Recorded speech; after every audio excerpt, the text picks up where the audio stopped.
السلام علیکم ورحمۃ اللہ وبرکاتہ۔ محترم سامعین و ناظرین حضرات، آج میں آپ کے حضرت ابراہیم علیہ السلام کے آزمائش کا ایک دلچسپ واقعہ آپ کے سماعت کے حوالے کر رہا ہوں کہ ایک وقت آیا کہ ایسا آیا کہ اللہ تبارک و تعالیٰ نے حضرت ابراہیم علیہ السلام کو بہت زیادہ مال عطا کیا، اور مال اس وقت یہ روپے پیسوں کو بولا نہیں جاتا تھا، جانوروں کو بولا جاتا تھا۔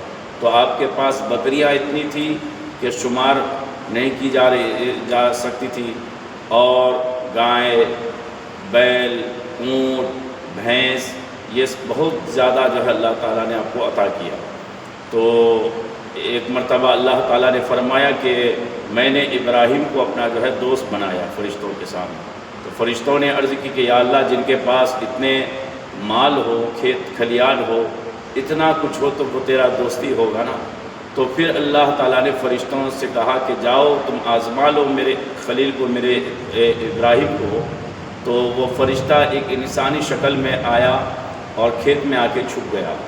آپ کے جانور چر رہے تھے، حضرت ابراہیم علیہ السلام تشریف فرما تھے، غلام بھی تھے۔ تو وہ فرشتہ انسانی شکل میں آ کر وہ پڑھنے لگا سبحان اللہ والحمد للہ ولا الہ الا اللہ واللہ اکبر۔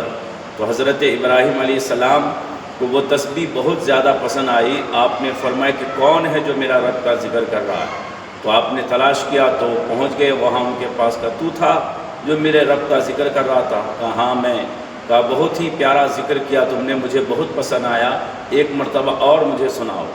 تو کہا کہ اب پہلی مرتبہ تو میں اپنی مرضی سے اپنے رب کا ذکر کیا، اب آپ کے کہنے پر ذکر کروں گا تو پیسے لگیں گے۔ کہا کیا چاہیے تمہیں؟ کہا یہ بکریاں چاہیے۔ کہا بس اتنی بات، جاؤ یہ ساری بکریاں تم کو دے دیے، لیکن میرے رب کا مجھے ذکر سناؤ۔ سبحان اللہ حضرت پھر وہ فرشتہ نے ذکر سنایا سبحان اللہ والحمد للہ ولا الہ الا اللہ واللہ اکبر۔ آپ اور مچل گئے، فرمایا کہ اور سناؤ۔ کہا اور لگیں گے کہ تو گائیں آپ نے دے دی۔ پھر وہ ذکر سنا، آپ نے بھینسیں دے دیے، پھر ذکر سنا اور مچل گئے، اور بالکل آپ کا دل باغ باغ ہوا۔ کہا کہ اور سناؤ، تو پھر اس مرتبہ اونٹ وغیرہ دے دیے۔ آپ نے فرمایا کہ پھر اور سناؤ اور سناؤ، بہت مجھے اچھا لگتا ہے، بہت میرا دل خوش ہو گیا تمہارے اللہ کے ذکر کرنے سے۔ تو فرمایا کہ اب کیا دیں گے آپ مجھے؟ بکریاں تو میں لے چکا، گائے تو لے چکا، بھینسیں تو لے چکا، اونٹ لے چکا، اب تو آپ کے پاس کچھ بچا ہی نہیں۔ تو اب میں اللہ کا ذکر اگر سناؤں کروں تو آپ مجھے کیا دیں گے؟ تو فرمایا کہ یہ بکریوں اور یہ جانوروں کو سنبھالنے کے لیے کوئی تمہیں چاہیے، کوئی آدمی بھی تو چاہیے دیکھ ریکھ کرنے کے لیے، لیکن میں تم سے کھانا نہیں مانگوں گا، روٹی نہیں مانگوں گا، بس تم مجھے میرا رب کا ذکر سناتے جانا، اور میں تمہارے جانوروں کی دیکھ بھال کرتا رہوں گا۔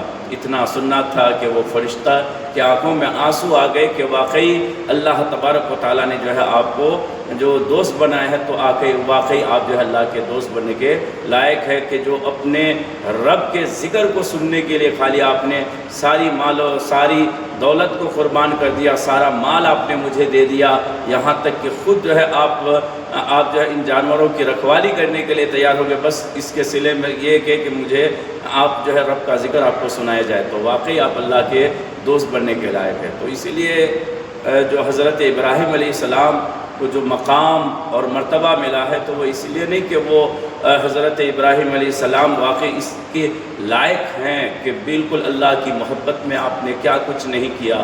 آپ نے مال جو انسان کو بہت زیادہ محبت ہوتی ہے، وہ مال آپ نے بے دریغ اللہ کے راہ میں قربان کرتے چلے جاتے تھے۔ تو اس طرح سے حضرت ابراہیم علیہ السلام کا جو امتحان لیا گیا، اس امتحان میں مکمل آپ کھڑے اترے۔